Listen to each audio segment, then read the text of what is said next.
Well, we have risen from the ashes to school the masses. Hello, everyone. Welcome to another edition of the Scholars of Wrestling Show. I'm your man behind the microphone, Scholar Jeff, your reigning, defending Scholars of Wrestling heavyweight champion. And depending on where you're looking on the screen, is the other man behind the microphone, Scholar Tarek. How's it going tonight, sir? VR, virtual reality. Wow, We're the VR real Troopers VR troopers right now. Uh, It had to be, since we're on a virtual discussion, since, a certain what is keeping us apart. Corona. I miss you guys. I miss you. I just want to miss you restart my too. camera. but alas, until this all rides out, we're doing it this way. And also joining us, the whole crew's here. Isn't that right, Scholar Brian?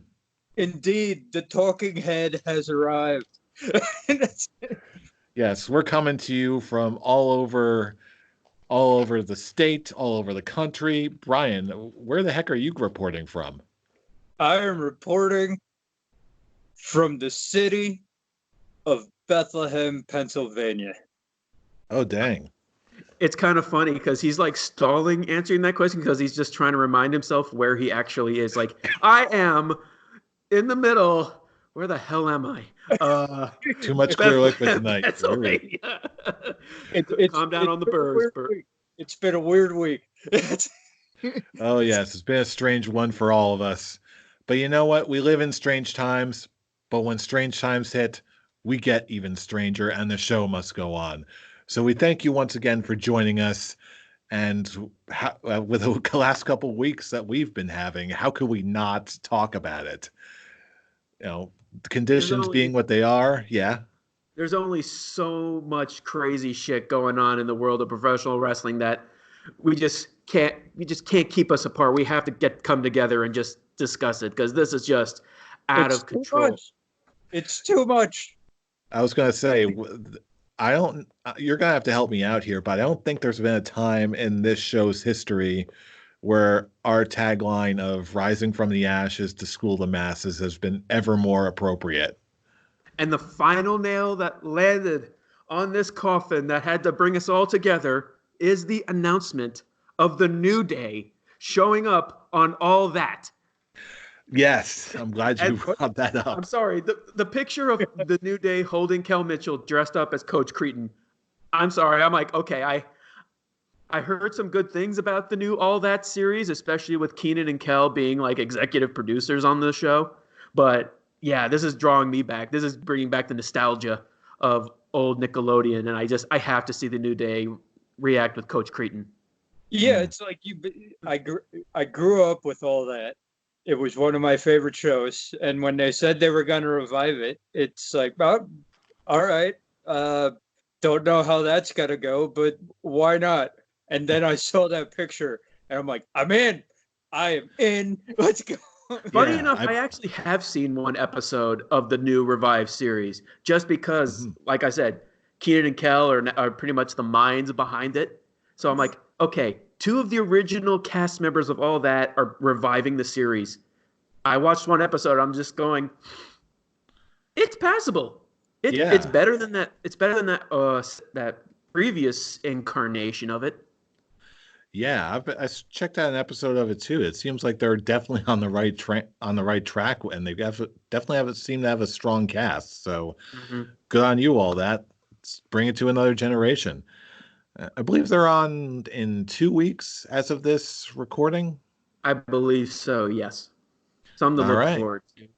Oh yes, and thankfully, there's a lot more to look forward to in the world of professional wrestling than we thought. Lots of shows getting canceled, a lot of indie wrestlers out of work. But on the bright side, we have gotten confirmation that not only is Wrestlemania indeed still on, but it will be without a crowd, much like their recent shows at the Performance Center for Raw and SmackDown. It will be across multiple venues and, for the first time ever, multiple days. It's going to be happening on the Saturday and on Saturday and Sunday. All their matches across 2 nights. I don't know about you, but I'm among the fans who have been calling for this for quite a while, especially after Wrestle Kingdom went across 2 nights with New Japan. When you first heard about WrestleMania going to, not only that it was going to be still on, but that was going to be stretched across 2 nights across different locations and hosted by Rob Gronkowski. Blech. There you go. What are your initial thoughts? You go first, Brian. First of all, okay, I'm not a fan of WrestleMania being held in an empty arena. I understand why some people might be. Jeff has tickets to SummerSlam, and that might screw and them not having WrestleMania might screw up that deal or anything like that. But I'm in the camp that they should have postponed it. But if they're gonna have it, if they're gonna do it, it needs to be over. It needs to be over 2 days. It does, because 8 hours eight hours in an empty arena. My God, no, Yeah. sir. So it's like, so would I have rather the first time WWE did this be like an actual show with like people around and all that, and then do it over 2 nights? Yes, that would be the best fantasy in my mind. But in the reality in which we're living right now, if you're gonna do it this way, it's the only way you can do it. Fool, your thoughts? My initial reaction was somewhat similar to what Brian was saying. I kind of wish they postponed it, only for the fact that the venue that they were rumoring that they were going to put WrestleMania in, if they did postpone it, was Madison Square Garden. And if that actually happened, that would have been another fun opportunity to try and go to another WrestleMania. But for the fact that they're doing it 2 nights, 2 different venues, I do like that idea, because we've seen it successful in Wrestle Kingdom. For it being in the empty crowd at the Performance Center, I guess we're just it's gonna come up in discussion later in the show. But me personally, how they did it, I even tweeted about this. How AEW have worked their way around the no fan crowd and actually just putting wrestlers who are pretty much just basically there to be fans of other storylines happening. I like that idea. It's more interactive. So I hope they do something similar to that. But seeing how SmackDown, like seeing some highlights on how SmackDown is happening, I'm not sure that's the route they're going to go. So it hurts WrestleMania, like at least just the experience of it. I mean, circumstances, like they had no choice but to have to do it this way. And me personally, Brian was going off about it. Now it's the relief that it's not an 8-hour show. From a guy who actually went to a WrestleMania that was that long of a show, I personally don't give a shit. I'm in that minimal crowd that didn't get bored being at that show and all that. But it wouldn't have bothered me. Yeah, but it's also different because you're there. If you're just sitting there watching it on TV. Oh, trust me, there were people all around me bored out of their minds. There was a few people that actually legit fell asleep around me. So there are still plenty of people that are like who went there, knew what they were getting themselves into, and still were just like, oh man, this is taking forever. Oh man, why isn't this show over yet? And I'm just thinking, oh man, yeah, it's a long show, yes, but I'm not as hell bored yet. There are a few moments where I'm just like, okay, maybe just the pacing slowed down a little bit, but I'm still having a good time. But Hey, at least I guess it just depends on which one they're actually. I guess it's the Sunday show that's going to be with. I guess what's the best way to put it? The matches, like it's essentially like how they're going to spread out, how they were going to spread out WrestleMania to begin with. That's how I'm guessing. As long as it's not Roman Reigns versus Goldberg, that's the final match on the Sunday show. To that point where like, okay, now that I think about it, it's like, oh yeah, that's right. It's an empty arena show. They don't give a shit.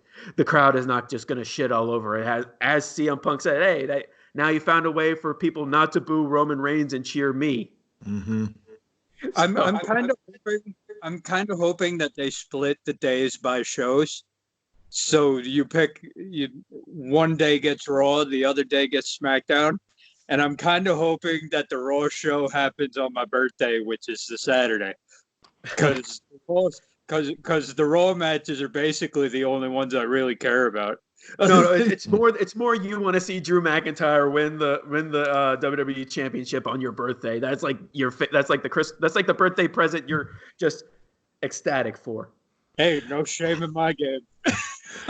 Yeah, at this point, as far as I'm concerned, I'm gonna be also in the selfish boat and say, at this point, I'm honestly just glad that WrestleMania is still going on, because with everything that's going on, I think I speak for everyone when I say that we could all use some entertainment, and especially after how WWE handled 9/11. Just knowing that WWE of all entities is going to be one of those, the show must go on. And through rain or sleet nor snow, they're going to put on a show for us. It may not be the most ideal setting, but then again, much like in a bunch of ways that we'll touch upon later in the show, there are certain things that are just honestly time sensitive. And like, unless there's something really horrible, a lot of story elements here are still time sensitive. I'm sure that there's elements and storylines that they want to get to, and as they move forward. So I get why they would want to. We'll still be able to see these matches. We'll still be able to do our prediction thing. But in addition to all of that, I'm also really, really excited not just to see the show go on and just to see that our prediction shows and our prediction games will still go on and that the entertainment won't stop, but also that when things go back to some degree of normalcy, that the booking and the shows, the live shows, the storytelling, all of that will go back to normal. Like as soon as we get the all clear, boom, storylines and everything else will be able to pick up right from where they left over. And if we have to be a part of history while we do it, while we get down that road, hey, I'm all for it. I just hope that they don't I've been like looking really into this and just like, okay, my initial response of the 2 nights is just, okay, so obviously they're doing it so more people, like they can have a certain number of people work on the show because it's supposed to be each venue is supposed to have like a certain amount of people according to, I guess, law. So yeah, hopefully CDC recommended like under 50. Mm-hmm. So with that, I kind of like, I'm worried that some matches, some storyline elements will be cut for WrestleMania. And in my personal opinion, I was discussing this with a friend. How, okay, if they are going in with the armbar, the Andre the Giant Memorial Battle Royal, it's actually been confirmed that they're not. Yeah, no battle royals. Well, yeah, now I know that, but initially I was like, okay, unless something happens, I had my winner for that battle royal. But yeah. Now that it's not happening. Not happening, I was gonna go with Otis. You know what? If he wasn't in a match, like a grudge match or a tag match already, then I'd say, yeah. Honestly, he'd probably be a good strong fit. Like that's how I even said it. I'm like, as of right now, but unless something changes, like he's put in an actual match, Otis is my man to win it. And if anything, put the Dolph Ziggler Otis storyline as like the big storyline, kind of similar to how they had Braun Strowman versus I don't even know who they are, the Saturday Night Live guys. I don't remember their names for that. Like have that. Too. But after what happened tonight on SmackDown, Otis has got to eat Dolph Ziggler. He's got to eat him alive. Why? Does he actually have a match with Ziggler? Not yet, but Ziggler building. They're building to it, and Ziggler put his Instagram photos over the weekend with Mandy Rose on the Tron that they have. And, I saw those photos. Otis got pissed. Like, I mean, like pissed. Like he kicked everybody's ass after that. Here's kind of a scholar's quick talk for both of you, considering the Otis storyline. What match do you think is actually gonna like? Which match do you think is gonna be? You think it's gonna be a one-on-one tag team match, or I'm even gonna throw in a third option because I think how they're building this storyline, a 6-person tag with Heavy Machinery and Mandy Rose versus Ziggler, Rude, and a revealing Sonya Deville being the one who, quote, quote, sent the text message to Ziggler to get himself into the, like, ruin Otis and Mandy's date. From what I understand, before this whole situation, the coronavirus thing shut everything down, what you just said was the actual plan for WrestleMania. I don't know. Tag? The 6-person tag, you just named it exactly what the plan was supposedly supposed to be. Meltzer said it. Meltzer and Alvarez said it on Wrestling Observer Live. But now that they can't really build that up because with what's going on, I think at best, I would honestly, Tucker's been putting in work, man. So it's like, get him on the show, do a tag team, Heavy Machinery versus Ziggler and Rude, have Mandy Rose turn on Ziggler, and have Otis beat Ziggler, and there's your feud ender. Yeah, and then I think. I'm sorry. Go ahead. Later, when we come back. Yeah, that's more or less my thoughts on the matter. As much as the 6-person tag was probably sounds like a very good option, I feel like for the time frame that they're setting up, chug that beer, Brian. The things that happen when you don't have to drive. I'm in my home turf. Fine. Okay. Everyone's now going to be doing it. Oh dear, here we go. We are off the rails. And with Stone Cold on Monday, I'm bringing up my Steve was. But yeah, as we were saying, I like that 6-person tag idea. However, with the time frame that they're putting down for WrestleMania, I do not think it would fit without really rushing it. I think they are going to set up more of a one-on-one Otis versus Dolph Ziggler. Maybe Mandy and Tucker will be in each other's corners, and then maybe something will come out before the match that, oh yeah, someone sabotaged the night. Otis really did, was deceived, and then Mandy Rose is all conflicted during the match, and then she comes out, and helps Otis win. The two of them are probably going to go all smoochy smoo and then send everyone happy. Nice, heartwarming moment. That is more of a WrestleMania moment than John Cena proposing to Nikki Bella. And more sincere, too. Oh, yeah. Hey. Bam! But yeah, I hope that's a solid enough answer for you. Oh, yeah. But yeah, there's honestly, I'm in this weird mindset where even though it's not as we usually expect from WrestleManias, not by a long shot, part of me is still very much intrigued. Not only that we're seeing a part of history here, but given the drastic change in format, I'm getting the I'm getting the impression out of all the shows that we've seen in from big time professional wrestling companies that we've seen. I'm getting the impression that a lot of these companies are getting used to this kind of unusual format and they're more comfortable with it. So I think they're going to be able to do more with this format now. The What do you two think? shows a night? That format?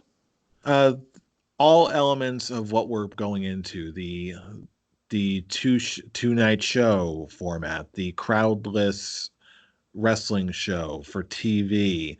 Uh, we're also hearing now some reports that a lot of these shows are going to be pre-taped all at once.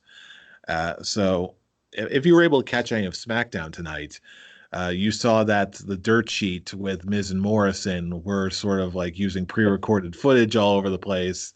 That was Everyone so was, it actually was really good, and it was very seamless. It was like it felt like WWE putting in arena wrestling, kind of what NWA Power was doing before all this stuff broke out, well, only without the crowd.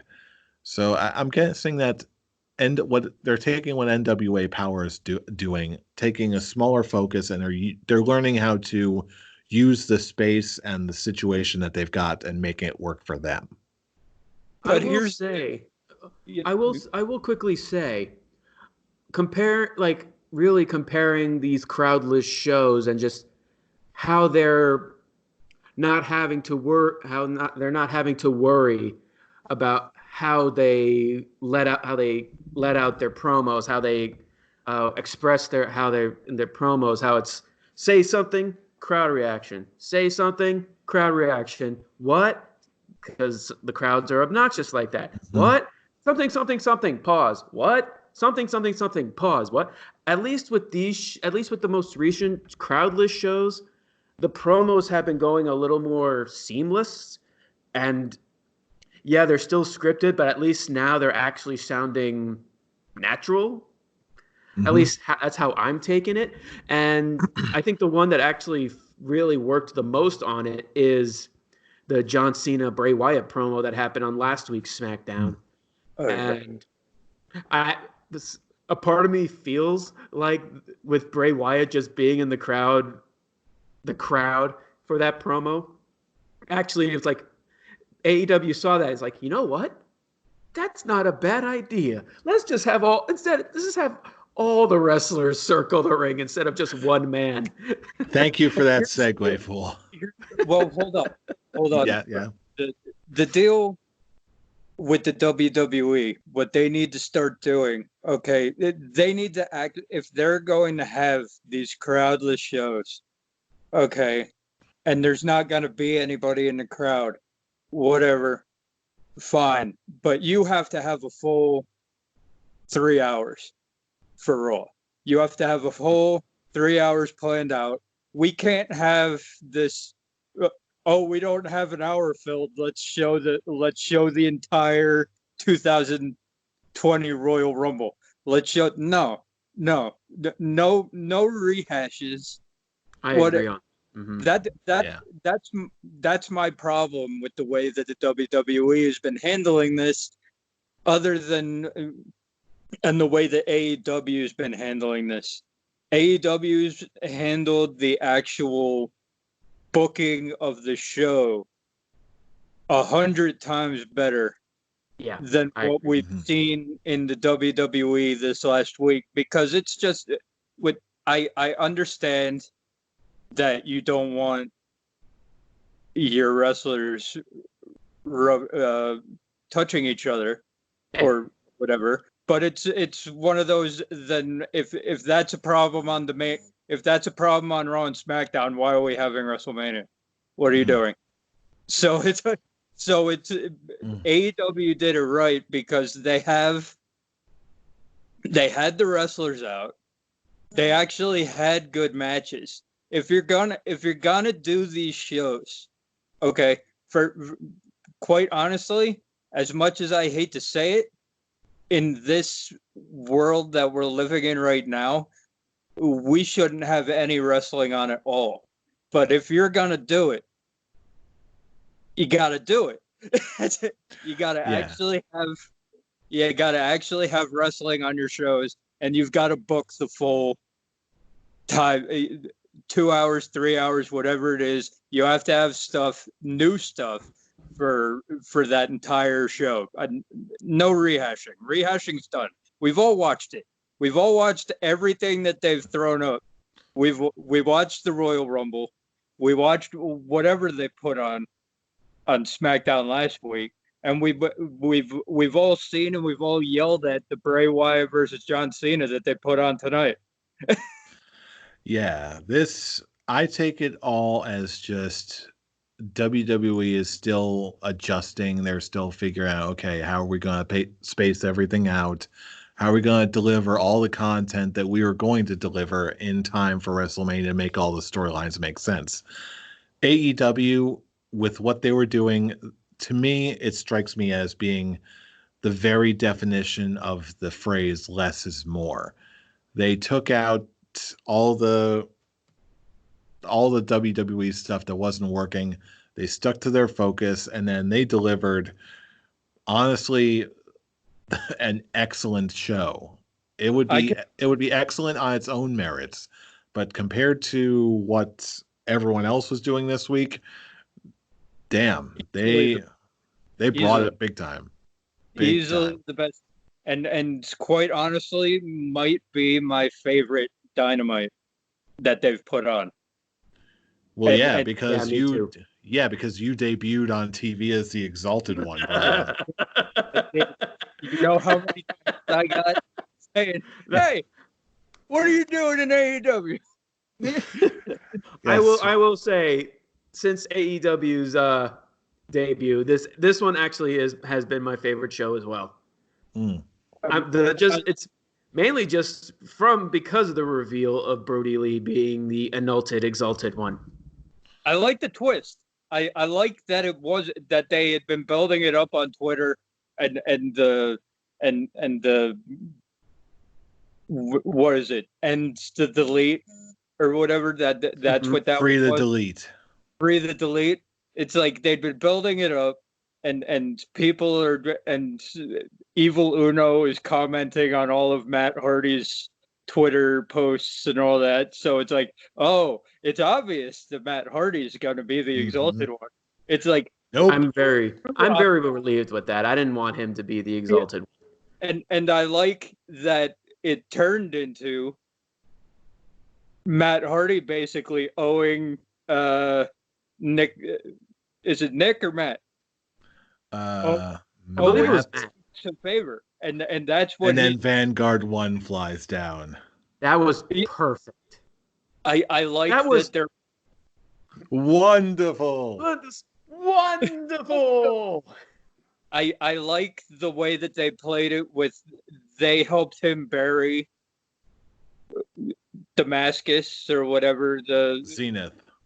They helped him Damascus bury. Is the new vessel or something. That sounds They helped Swedish. him bury Zenith, and Damascus owed the Young Bucks a favor, so now he's taking Matt Jackson's place in the Blood and Guts match, and I'm like, there you go, storytelling from beyond. It's like the AEW way, and it's like, and as it has been in AEW the whole time, everything makes sense when it comes out. When everything finally comes to fruition, when storylines are closed, when reveals are made, everything actually makes sense. Oh yeah, I absolutely love it. I love what they're doing, and if I just the stock in my mind for AEW is just rising and rising and rising and rising. Just seeing what they'll do in this kind of environment, just to innovate, and the ideas that will come from all of this. I can't be more excited. Oh, it is definitely one that is just them showing like which is the better idea on how to deal with this situation. And when it just came to WWE standards, having mainly one, maybe two matches on the show, on a 2/3 hour show, just doesn't work, especially considering what, like, well, SmackDown has the better matches when it comes to basically Daniel Bryan looking at wow, am I blanking? Sami Zayn, No, Drew Gulak. Drew Gulak. Yeah, looking at Drew Gulak as kind of a mentoring situation. I like that storyline. I actually think it now eventually will lead to an Intercontinental Championship match at Mania. Depending on who, maybe they'll just have it be a handicap match, and whoever gets the pin is Intercontinental Champion. Tonight it was said that Drew Gulak has to beat Shinsuke Nakamura in order for next week, in order for Daniel Bryan to get a shot at Sami Zayn for the Intercontinental title at WrestleMania. Okay, well, that's out of the window. But well, at least they're building a storyline, and I gotta say, even last week, Triple H pretty much taking over the show with commentary. Is like, we're that sure was fantastic. It was like he definitely added some fun aspects to the show. Raw did not have that. Triple H needs to commentate at WrestleMania. That's it. Yeah, that's all. Exactly. He needs to just basically take over everything. Be a cameraman, be a commentator, be a ring announcer, be everything. No, not even. Triple H and Asuka should be the commentary team for WrestleMania because if he's not going to wrestle at WrestleMania, he needs to be it. He needs to be doing it. See, that's exactly what I'm talking about when I talk about, doing something different, innovating, using the space and the format that you've got. Because I really don't think it will work as well if it was in a full crowd, or at least even if it would work tangentially. I don't think this whole setting has made them try something new, and it resulted on the greatness that was angry, crazy Asuka on commentary. But it's now shown, like, especially after this whole week, who's had the better ideas to handle this. And obviously the negative response is, as Brian put it, rehashing, showing full matches from pay-per-views. And for this one, having John Cena versus Bray Wyatt WrestleMania 30, have that match shown. At least in certain aspects, it's understandable why they're picking these particular matches, because they want to build on certain storylines. It makes sense. But we don't want... But to use it as... Like, we get the idea of what they're trying to do, but just having it be the content for your show, where AEW Dynamite Kick is showing that they can do that, but not having to rehash anything. It just... Obviously, Vince McMahon is going to be too prideful to be like, you know what? It's like, yeah, it's a different company, but they have a good idea. Why don't you bring some of those ideas to you? But Vince is like, oh no, damn it, I don't try and copy anything like that. It's like, okay, Vince, you're a guy that just, it's like, it's your company. It's like how you want to do things. We get it. I've said it the last time we were really on a show. It's like, stop living in the past. And his response was, well, I took down WCW, bought ECW, and made TNA totally irrelevant. You're goddamn right, I'm living in the fucking past. But just do something to get the crowd, get the audience to want to watch your show, instead of just finding ways to criticize it. I mean, we found positive things to talk about. Triple H, Asuka, like the reasons for these video packages, but it's just reasons for us as fans to not really want to focus on the show, because we're getting one or two matches, especially in Raw's case, a match that pretty much has been pretty much back and forth between four guys for the past 3 months, with Rey Mysterio, Andrade, Humberto Carrillo. It's just... Especially now, it's similar to the Seth Rollins Kevin Owens storyline. It's like it's the same series of matches over and over and over again. It's just, It's pretty much 50 booking, 50 booking on all ends. So there's no reason to get invested in the wrestling. Yeah, the way that I can honestly put it is that AEW Dynamite felt like AEW Dynamite. Mm-hmm. I didn't really recognize a difference, other than it was wrestlers in the crowd instead of actual fans in the crowd. Raw and SmackDown and NXT especially, it's like they didn't feel like their respective shows. There were good points to each of them, but the good points didn't really.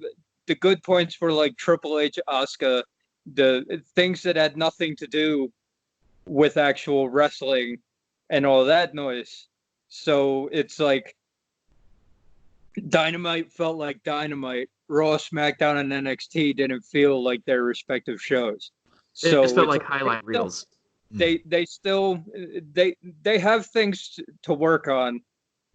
I think that they can iron it out, but okay, you're on your way to WrestleMania, and if this is going to be your final build, like the next, what is it, the next 2 weeks? Okay, you get no rehashing, no 30-minute match packages or whatever. Just have actual build. Have the shows feel like a slighter version of how your build to WrestleMania actually would have been. So all that being said, we all know that that's what the direction they probably should go. But here's my last Scholar's quick talk. In the time that this whole situation is going to keep on going, do you believe that WWE will actually go into that non-rehash format like AEW is now, or are they just going to keep on keeping on doing what they're doing, regardless of whether or not it's the best move or not? Keep on keeping on. I think this SmackDown has kind of showed that they're not going to change anything, especially showing the WrestleMania 30 match. So instead of keep on going, they're just going to keep on rolling, baby. Keep rolling. But but as I said last week, instead of keep rolling or American Badass, I'm just going for you've done it now. You've gone and made a big mistake. Well, yeah. I can't allow you. Well, yeah, that's their royalty-free option. They don't have to pay Limp Bizkit anything anymore. No, what I need is the Undertaker to bring a tiger to the ring. That's what I need. Have you seen that those picture? Yes, I have seen it. I still can't explain it. I need him to walk that tiger to the ring, and then it'll be like WrestleMania. No. Even better.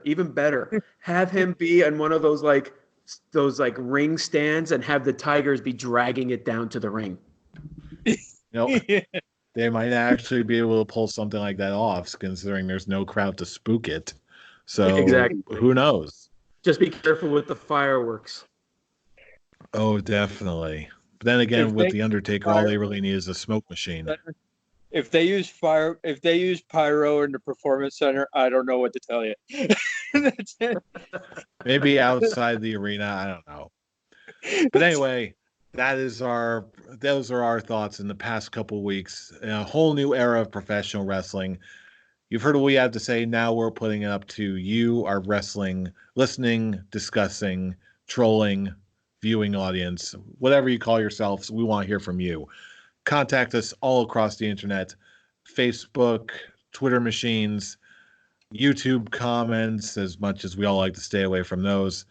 But if you want to get a little up close and personal and join the conversation yourself, join us on Twitter, starting with @ScholarsOW for all the latest episode uploads. And you can also join the conversation with us on a more direct approach on our personal Twitter accounts. Fool, where can they reach you? You can reach me through virtual reality at The Avatar.